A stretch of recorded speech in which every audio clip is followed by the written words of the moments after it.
ठीक है, चलिए आज का क्लास स्टार्ट करते हैं।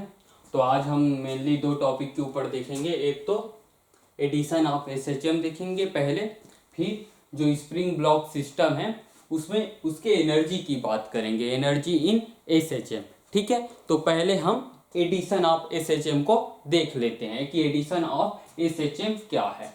अब कोई पार्टिकल है मान लीजिए, या कोई ब्लॉक है मान लीजिए, जैसे स्प्रिंग ब्लॉक सिस्टम होते वैसा कोई ब्लॉक है मान लीजिए, कोई बॉडी है मान लीजिए। अब उसमें हम अभी तक क्या देख रहे थे कि एक तरह का एसएचएम वाला मोशन हो रहा है, किसी कारण से एक एसएचएम हो रहा है, उसका एक डिस्प्लेसमेंट है x equal to A sine omega t plus theta, कुछ इस तरीके का फॉर्म था। ठीक है, लेकिन किसी कारण से दो एसएचएम हो, यानी कि किसी कारण से एक तो पहला किसी कारण से उस पे एसएचएम हो रहा है और कोई दूसरा भी कारण आ जाए जिसके कारण उस पे फिर से एसएचएम हो, तो रिजल्टेंट एसएचएम क्या होगा, रिजल्टेंट जो मोशन है वो कैसा होगा। ठीक है, तो यही जो टॉपिक है वो है एडिशन ऑफ एसएचएम। अगर हम दोनों एसएचएम का, पहला वाला एसएचएम और दूसरा वाला एसएचएम, दोनों ही एसएचएम को अच्छे से देख ले तो हम बता सकते हैं दोनों एसएचएम का यूज करके कि रिजल्टेंट एसएचएम क्या होगा। ठीक है, एग्जाम्पल के थ्रू समझेंगे कि रिजल्टेंट हमें कैसे निकालना है या एडिशन ऑफ एसएचएम कैसे निकालना है। तो समझिए कि कोई पार्टिकल था या कोई बॉडी था, ठीक है, कोई ऑब्जेक्ट था, उस पे एसएचएम जो हो रहा है पहला वाला, उसके कारण जो डिस्प्लेसमेंट है उसका इक्वेशन ये है, डिस्प्लेसमेंट का equation x1 equal to 3 sine omega t. दूसरा जो इक्वेशन है डिस्प्लेसमेंट का, दूसरा एसएचएम का, वो है x2 equal to 4 sine omega t plus 90। अब दोनों के कारण x1 है x2 है, अब दोनों के कारण हमें रिजल्टेंट एसएचएम का इक्वेशन चाहिए, या बोलूं कि रिजल्टेंट x का इक्वेशन चाहिए, रिजल्टेंट डिस्प्लेसमेंट का इक्वेशन चाहिए। वो कैसे निकालेंगे हम? तो पहले तो देखिए आप इन दोनों के एम्पलीट्यूड को, जो ए होता है, ए की जगह इसमें क्या है 3 है, इसमें ए की जगह 4 है। अब जो रिजल्टेंट आएगा उसका ए कैसे निकालना है वो बताता हूं। इन दोनों का यूज करके जब हम निकालेंगे तो आएगा उसी फॉर्म में, A x equal to A sine omega t plus theta, इसी फॉर्म में आएगा। तो पहले ए के जगह क्या आएगा ये देख लेते हैं। तो देखिए ये इक्वेशन 90 डिग्री आगे है, तो पहले तो 3 लिख लेंगे कुछ इस तरीके से, 3 एम्पलीट्यूड, इसका एम्पलीट्यूड है 4। ऊपर क्यों लिखा हूं इसको एक्स एक्सिस में, इसको वाई एक्सिस में, ऊपर क्यों लिखा हूं, क्योंकि ये वाला इक्वेशन 90 डिग्री आगे है। 30 डिग्री आगे रहता तो मैं कुछ ऐसा लिखता, ये 3 और ये दोनों के बीच 30 डिग्री, ये 4 ऐसे लिखता। इसमें कितना आगे है 90 डिग्री आगे है, तो मैंने 90 डिग्री लिख दिया है। ठीक है, अब देखिए, अब पूरी तरीके से इसको वेक्टर की तरह ट्रीट करेंगे। ठीक है, जो आपने वेक्टर में रिजल्टेंट वाला जो इक्वेशन पढ़ा था उसके तरह ही इसको पूरा का पूरा ट्रीट करना है। तो पहला 3, दूसरा 4, A square plus B square plus 2ab cos 5 मतलब दोनों के बीच का एंगल है वो। तो ये आपने पहले वेक्टर में फॉर्मूला पढ़ चुका है कि दो वेक्टर है, दोनों का रिजल्टेंट का फॉर्मूला क्या होगा, वो ये होता है भाई, ए के जगह है 3, बी के जगह है 4, सबका वैल्यू मैं पुट कर देता हूं, 5 है, दोनों के बीच का एंगल कितना है 90 है, ये थीटा इक्वल टू 53 को अभी मत देखिए, बाकी सब चीजों को देखिए। 3 और 4 के बीच जो एंगल है वो है 90। अब मैं इसको जब सॉल्व करूंगा तो मेरा रिजल्टेंट जो आएगा 5 आ जाएगा। ठीक है, सिंपल है, कैलकुलेट करना है, स्क्वायर करना है, प्लस ऐड करना है। ठीक, cos 90 तो ऐसे ही 0 होता है, बचा 3 का स्क्वायर प्लस 4 का स्क्वायर, 9 प्लस 16 25, 25 का रूट है तो 5 आ जाएगा। ठीक है, तो r बराबर आ गया 5। तो अपने रिजल्टेंट में x equal to A sine omega t plus theta जो आएगा वहां पे a की वैल्यू मिल गई, वो हो गई 5। ठीक है, अब जैसे वेक्टर का यूज करके आप यहाँ पे एंगल निकालते थे, सेम उसी का यूज करना है और यहाँ पे एंगल निकाल देना है, वो आएगा 53। ठीक है, अब ये आ गया 53। तो हमारा जो नेट इक्वेशन जो आएगा, ठीक है, एक्स नेट जो आएगा वो क्या आ जाएगा, x net equal to 5 sine omega t plus 53। ये हमारा आंसर हो गया। एक और एग्जांपल देखते हैं, उससे और ज़्यादा क्लियर हो जाएगा। देखिए, इसमें x1 3 sine omega T, x2 3 sine omega t plus 60 degree. ठीक है, अब रिजल्टेंट निकालना है, a की वैल्यू निकालनी है, तो क्या कर सकते हैं, यही वाला फिर से इक्वेशन जो वेक्टर वाला है, 3 का स्क्वायर प्लस 3 का स्क्वायर प्लस 2 इंटू 3 कॉस 60, इसको सॉल्व करेंगे, हमारा r का जो वैल्यू है वो कितना आ जाएगा, 3√3। ठीक है, तो हमारा जो रिजल्टेंट एम्पलीट्यूड आता वो आ गया 3√3। तो इसमें मैं एक्स नेट में 3√3 लिख लिया। अब देखिए, ये मेरा 3√3 दोनों के बीच में आएगा, 3 और 3 दो बराबर वेक्टर होते हैं तो रिजल्टेंट वेक्टर उनके बीच में आता है। ठीक है, तो वही किया हूं मैं, ये रिजल्टेंट वेक्टर बीच में। तो ये जो रिजल्टेंट वेक्टर आया है और ये जो 3 है, 3√3 और 3 दोनों के बीच का एंगल कितना होगा, आधा होगा। एक तो आप कैलकुलेट कर सकते हैं, एक तो सिंपल सी बात है, वेक्टर जब पढ़े होगे तो देखे होगे कि दो इक्वल वेक्टर है तो वहां पर जो रिजल्टेंट आएगा और जो एक वेक्टर होगा उस इन दोनों के बीच का जो एंगल होगा वो इस 60 वाले के आधा हो जाएगा। अगर पहले एंगल 3 और 3 के बीच का एंगल थीटा था तो रिजल्टेंट और एक वेक्टर के बीच का एंगल θ/2 हो जाता है। ठीक है, एक तो कैलकुलेट किया जा सकता है, एक तो सिंपल सी बात है। ठीक है, कॉमन सेंस की बात है, देख के भी पता चलता है। तो यहाँ पे क्या हो गया, 3√3 साइन ओमेगा टी प्लस 30, ये वाला जो एंगल है वो हो जाएगा आपका 30। इससे कितने एंगल आगे है, 30। इसमें कितना एंगल आगे था, ये जो रिजल्टेंट था 5, 3 से कितना आगे था, 53, तो 53 लिख दिया। ऐसे ही क्वेश्चन को सॉल्व करना है। एक तो रिजल्टेंट जो ए आएगा वो सॉल्व करना है, बाद में थीटा निकालना है, दोनों चीज़ों की जरूरत पड़ेगी। तो ये हो गया आपका एडिशन ऑफ एसएचएम। अब आते हैं एनर्जी इन एसएचएम के बारे में। अब देखिए, स्प्रिंग ब्लॉक सिस्टम आपको दिया गया है, मैं हल्का सा इसको खींच लेता हूं और छोड़ देता हूं। जैसे ही खींचूंगा एक्स डिस्टेंस पे अगर ब्लॉक है तो वहां पे इसकी पोटेंशियल एनर्जी क्या होती है, ठीक है, पोटेंशियल एनर्जी इक्वल होता है हाफ के एक्स स्क्वायर। के क्या है, स्प्रिंग कांस्टेंट। ठीक है, तो ये हो गया पोटेंशियल एनर्जी का फार्मूला। अब देखते हैं काइनेटिक एनर्जी का फार्मूला। काइनेटिक एनर्जी बराबर क्या होता है, half m v square. V के लिए हमने फार्मूला देख रखा है, उसी को सिंपली यहाँ पे पुट कर देता हूं, तो कितना हो जाएगा, हाफ एम ओमेगा का स्क्वायर और ए स्क्वायर माइनस एक्स स्क्वायर, इतना आ जाएगा हमारा काइनेटिक एनर्जी। अब देखिए, एम ओमेगा स्क्वायर को मैं के लिख सकता हूं, क्यों लिख सकता हूं भाई, ओमेगा स्क्वायर बराबर होता है के डिवाइड बाई एम, तो यहां से के बराबर हो जाएगा एम ओमेगा स्क्वायर। तो एम ओमेगा स्क्वायर को मैं लिख दिया के, और ये जो बचा वो लिखते हैं इसको यहाँ पे। तो पोटेंशियल एनर्जी का भी और काइनेटिक एनर्जी का भी, दोनों का ही फॉर्मूला मेरे पास आ गया। अगर पोटेंशियल एनर्जी पता है और काइनेटिक एनर्जी पता है तो हम टोटल एनर्जी भी निकाल सकते हैं। कैसे कर देंगे, दोनों को ऐड कर देंगे, तो टोटल एनर्जी बराबर potential energy plus kinetic energy. ये आपका पोटेंशियल एनर्जी और इतना है आपका काइनेटिक एनर्जी, बस ब्रैकेट को खोल दिए होंगे और कुछ नहीं किया। ये तो ये और ये तो सेम है, लेकिन इसके सामने नेगेटिव है तो दोनों कट जाएगा, बचेगा कितना, हाफ के ए स्क्वायर हमारा बचेगा। तो ये लिख दिया मैंने, टोटल एनर्जी बराबर हाफ के ए स्क्वायर। ठीक है, तो इतना हो गया हमारा टोटल एनर्जी। तो आ गया पोटेंशियल एनर्जी का फार्मूला आ गया, काइनेटिक एनर्जी का फार्मूला आ गया और टोटल एनर्जी का। इसके बाद देखेंगे हम तीनों ही एनर्जी का ग्राफ देखेंगे कि कैसा है इनका ग्राफ। ठीक है, उसके पहले आप इतना लिख लीजिए।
कर दिया था। क्या है आपके साथ, मान लो किसी दिन एनर्जी के साथ अपना है, अब अच्छा नहीं लगेगा ना। ऐसे ही चल करो,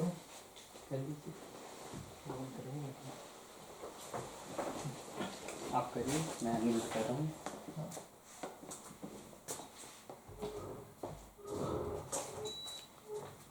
ठीक है, चलिए आगे बढ़ते हैं, ग्राफ देख लेते हैं एनर्जी का। तो ये आपका मीन पोजीशन है, ये आपका एक्सट्रीम पोजीशन है, ये भी आपका एक्सट्रीम पोजीशन है। एक्स इक्वल टू जीरो वाला है, x equal to a, x equal to minus a. तो एक्सट्रीम पोजीशन पे तो हमने देखा है कि स्पीड जीरो होता है, लेकिन मीन पोजीशन में जो स्पीड है वो मैक्सिमम होता है। हम फार्मूले से कैलकुलेट भी कर सकते हैं कितना होता है, v equal to A omega होता है। ठीक है, अगर यहाँ पे स्पीड जीरो है तो काइनेटिक एनर्जी भी जीरो होगी, यहाँ पे भी काइनेटिक एनर्जी जीरो होगी। अगर यहाँ पे स्पीड मैक्सिमम है तो काइनेटिक एनर्जी भी मैक्सिमम होगी। अब पोटेंशियल एनर्जी तीनों जगह कितना होगा भाई, तो पोटेंशियल एनर्जी का फॉर्मूला देखिए, x इक्वल टू जीरो पे पोटेंशियल एनर्जी भी जीरो हो जाएगा। आप u से भी डिनोट कर सकते इसको, ये u हो गया, ये u, ये u। तो x इक्वल टू जीरो पे पोटेंशियल एनर्जी जीरो, और x इक्वल टू ए पे और x इक्वल टू माइनस ए पे आपका पोटेंशियल एनर्जी हो जाएगा हाफ के ए स्क्वायर। ठीक है, अब ग्राफ देख लेते हैं। ये आपका एनर्जी वाला एक्सिस और ये आपका एक्स वाला एक्सिस। तो हम एनर्जी और एक्स के बीच ग्राफ ड्रा करेंगे।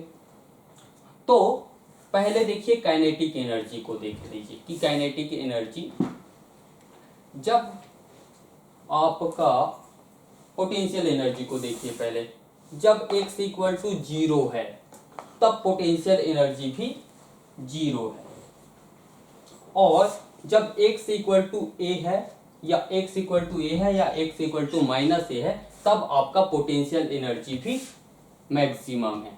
ठीक है, तो ये आपका पोटेंशियल एनर्जी वाला ग्राफ बन जाएगा। ये जो लाइन है आपका पोटेंशियल एनर्जी का है। काइनेटिक एनर्जी का ग्राफ कुछ इस तरीके से बनेगा। काइनेटिक एनर्जी इस पॉइंट पे और इस पॉइंट पे तो जीरो है, एक्स एक्सट्रीम पॉइंट है ये दोनों, और मीन पोजीशन पे क्या है, काइनेटिक एनर्जी आपका मैक्सिमम है, क्योंकि यहाँ पे स्पीड भी मैक्सिमम होती है। लेकिन जो टोटल एनर्जी है वो किसी वेरिएबल पे डिपेंड नहीं करता। के कांस्टेंट है, ए भी कांस्टेंट है, इसीलिए आपका टोटल एनर्जी भी कांस्टेंट है, और एक्स के साथ चेंज नहीं हो रहा है क्योंकि एक्स पे डिपेंड ही नहीं करता, तो एक्स के साथ चेंज कैसे होगा। तो ये आपका टोटल एनर्जी वाला लाइन है, ये टोटल एनर्जी के लिए, ये पोटेंशियल एनर्जी के लिए, और ये काइनेटिक एनर्जी के लिए। ठीक है, इतना लिखिए, फिर आगे बढ़ेंगे।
चेक कर ले रहा हूँ।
आठ तारीख तक कर चुका।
ठीक है, चलिए आगे बढ़ते हैं।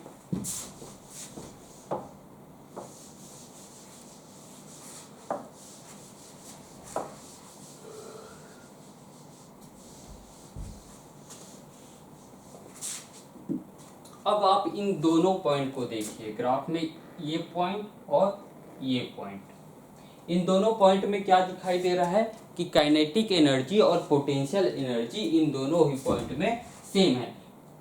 काइनेटिक एनर्जी का वैल्यू और पोटेंशियल एनर्जी का वैल्यू इन दोनों ही पॉइंट में आप देखेंगे क्या दिखेगा, आपको सेम दिखेगा। ठीक है, तो इस पॉइंट के लिए x की वैल्यू क्या होगी, इन दोनों ही पॉइंट के लिए वो हम कैलकुलेट करते हैं।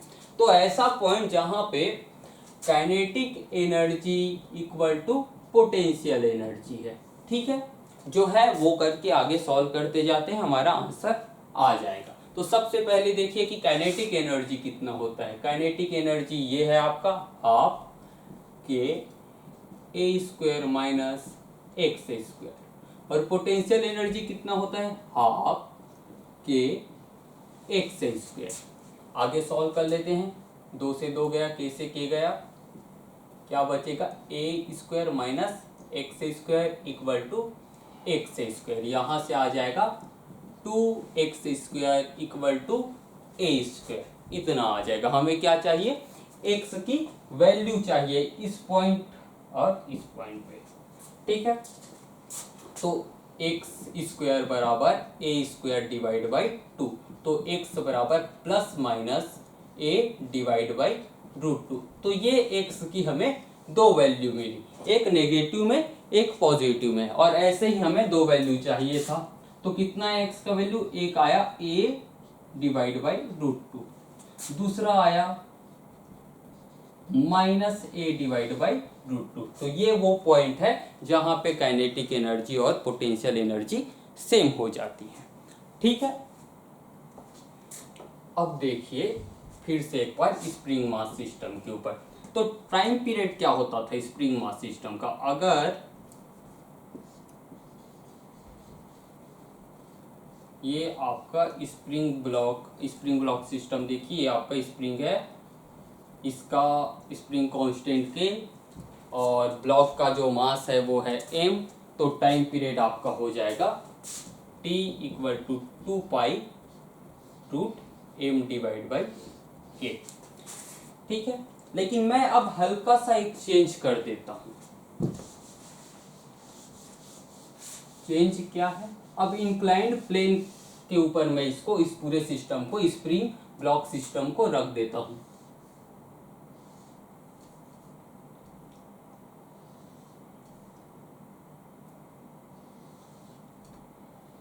मैंने यहाँ पे ये रख दिया,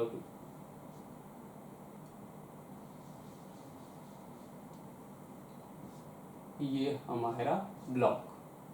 ठीक है, ये के है, इसका जो मास है m है, ये एंगल है, कुछ एंगल है थीटा बोलते हैं, थीटा 30 हो सकता है, 60 हो सकता है, 45 हो सकता है, कुछ भी हो सकता है।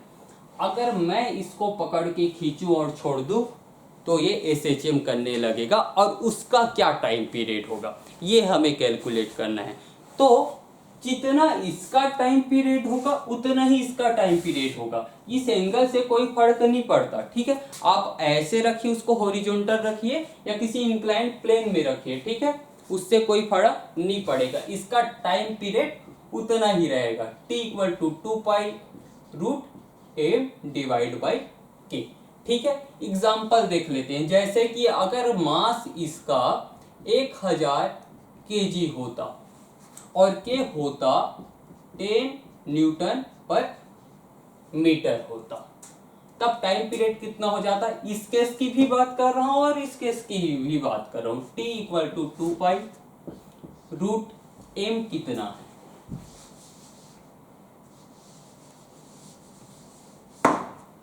m है आपका 1000 और k कितना है 10, तो यहां से हो जाएगा √100 हो जाएगा आपका 10, तो यहाँ से 20π, ये हो गया आपका सेकेंड में टाइम पीरियड, तो टाइम पीरियड आपका आ जाएगा 20 × π।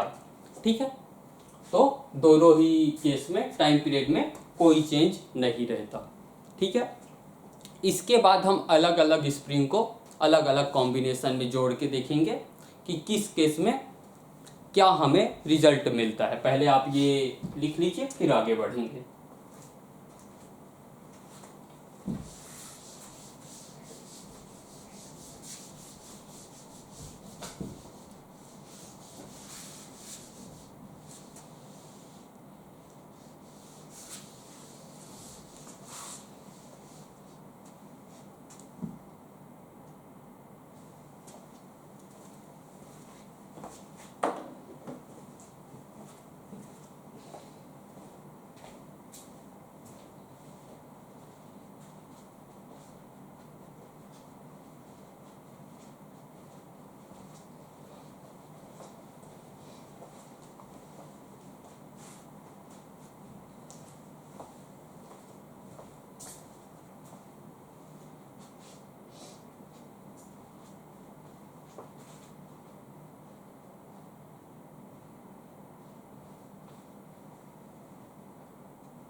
भी तो नहीं 8 दिसंबर तक का है, 1 तारीख तक था पहले 1 दिसंबर तक था, अभी खाली 7 वीडियो आ रहा है। अच्छा 8 तारीख अपलोड कर दिया आपने? नहीं सर, मैं अभी जस्ट चेक किया, अच्छा अभी यहाँ से जाने के बाद फिर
ठीक है, चलिए आगे बढ़ते हैं। तो अब पहला हम देखते हैं सीरीज कॉम्बिनेशन के बारे में। ठीक है, 2 या 2 से ज़्यादा भी हो सकता है। अब मैं स्प्रिंग को सीरीज कॉम्बिनेशन में लगा रहा हूँ। ठीक है, कैसे होगा ये देखिए। ये पहला स्प्रिंग आपका, ठीक है, इसका स्प्रिंग कांस्टेंट K1 बोल दिया, और ये आपका दूसरा स्प्रिंग, इसका स्प्रिंग कांस्टेंट K2 बोल दिया। ये आपका ब्लॉक। ठीक है, अगर मैं ब्लॉक को खींचता हूं तो क्या होगा, ब्लॉक को खींचूं और छोड़ दूं तो SHM करने लगेगा ब्लॉक। ठीक है, यहां पास जो दोनों ही स्प्रिंग में जो रिस्टोरिंग फोर्स लगता है वो सेम होता है। अगर इसमें F है तो इसमें भी F होगा। ठीक है, लेकिन जो इलोंगेशन होता है, ठीक है, x जो होता है वो इसमें अगर x1 है तो इसमें x1 नहीं होगा, x2 बोल देता हूं। दोनों में ही x जो है अलग अलग होता है।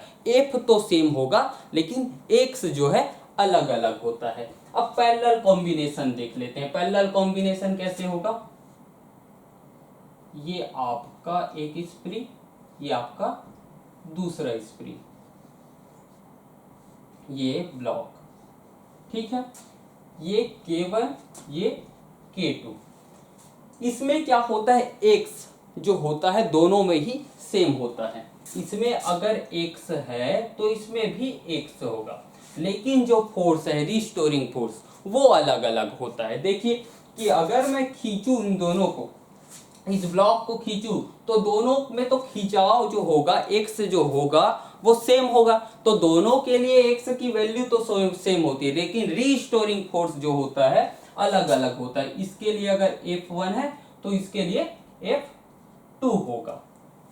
अब ये दो स्प्रिंग है, एक के लिए K1 है, एक के लिए K2 है। हम इसको एक स्प्रिंग की तरह ट्रीट कर सकते हैं, इक्विवेलेंट ले सकते हैं। तो इक्विवेलेंट स्प्रिंग कांस्टेंट का वैल्यू जो आता है वो हम निकालते हैं इस फॉर्मूले से, 1 divide by K equivalent equal to 1 divide by K1 plus 1 divide by K2 से। ठीक है, यहाँ पे हम निकालते हैं K equivalent equal to K1 plus K2 से। ये कुछ इस तरीके से हॉरिजॉन्टल भी हो सकता है और कुछ इस तरीके से वर्टिकल भी हो सकता है। ये K1 के लिए, ये K2 के लिए, K1 K2। अब देखिए मैं आपको एक और सिस्टम देता हूं। ये पहला स्प्रिंग, ये मास लगा हुआ है, कोई ब्लॉक है। ये दूसरा स्प्रिंग, ये K1 हो गया, ये K2 हो गया। ठीक है, ये आपका ब्लॉक है। तो ये भी जो आता है ये भी पैरेलल होता है। ठीक है, तो इसमें भी जो K इक्विवेलेंट आएगा वो इतना ही आएगा। ऐसा कुछ दिखे आपको तो ये भी आपका पैरेलल ही है। ठीक है, तो ये आपका पैरेलल कॉम्बिनेशन, ये आपका सीरीज कॉम्बिनेशन, ये लिख लीजिए आप, फिर आगे बढ़ेंगे।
ठीक है, चलिए आगे बढ़ते हैं। तो ये आपको एक स्प्रिंग मास सिस्टम दिया गया है, स्प्रिंग ब्लॉक सिस्टम दिया गया है, ठीक है। अब इसको सॉल्व करके हमें टी निकालना है, टी कैलकुलेट करना है, टाइम पीरियड निकालना है इस सिस्टम का।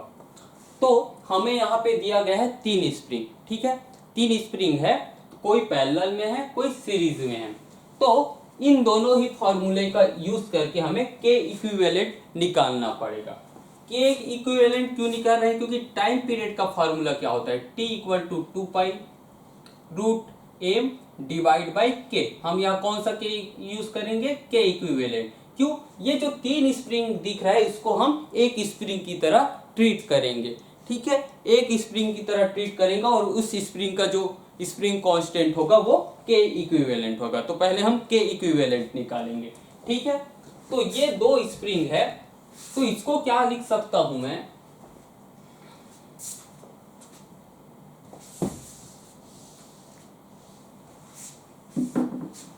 तो ये दोनों आपको देखना है कि किस में है, ठीक है।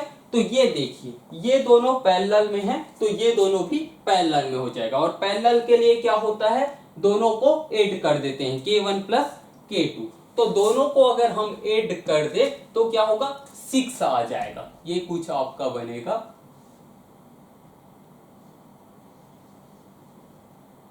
ये 6 न्यूटन पर मीटर। और ये आपका दूसरा स्प्रिंग, ये 3 न्यूटन पर मीटर वाला, 3 न्यूटन पर मीटर। और ये आपका ब्लॉक 8 किलोग्राम का, ठीक है। अब ये दोनों किस में है? ये दोनों है आपका सीरीज कॉम्बिनेशन में, ठीक है। तो सीरीज कॉम्बिनेशन में के इक्विवेलेंट कैसे निकालते हैं? के इक्विवेलेंट बराबर हो जाएगा आपका, सबसे पहले देखिए 1 divide by k equivalent equal to 1 k1 plus 1 k2। ये आपका फॉर्मूला होता है। इसी को मैं लिख सकता हूं k equivalent equal to k1 k2 divide by k1 plus k2। इसी को सॉल्व करेंगे, ये आ जाएगा। आप ये भी याद रख सकते हैं, आप ये भी याद रख सकते हैं, ठीक है। तो यहाँ पे बस वैल्यू पुट करूंगा k1 k2। तो k1 कितना है 6, k2 कितना है 3, 6 इंटू 3, 6 प्लस 3, तो ये हो जाएगा आपका 18 और ये हो जाएगा 9। तो ये दोनों मिला के हो जाएगा 2 न्यूटन पर मीटर, ठीक है। तो के इक्विवेलेंट आ गया। अब हम टाइम पीरियड निकाल सकते हैं। ये हो गया 2 पाई, एम दिया गया है 8 डिवाइड बाई 2, तो ये हो जाएगा 2 पाई रूट 4, 2 पाई इंटू 2, ये मिला के 4 पाई सेकंड में आ जाएगा आपका आंसर। तो हम कुछ इस तरीके से इसको सॉल्व कर सकते हैं, ठीक है। तो ये आप लिख लीजिए, फिर आगे बढ़ेंगे।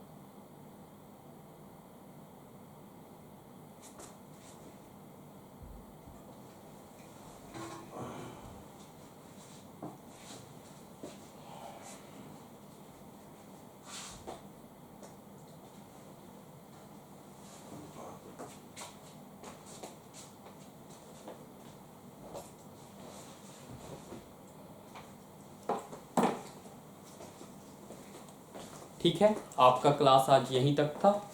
आगे का टॉपिक हम कल देखेंगे। Okay, thank you.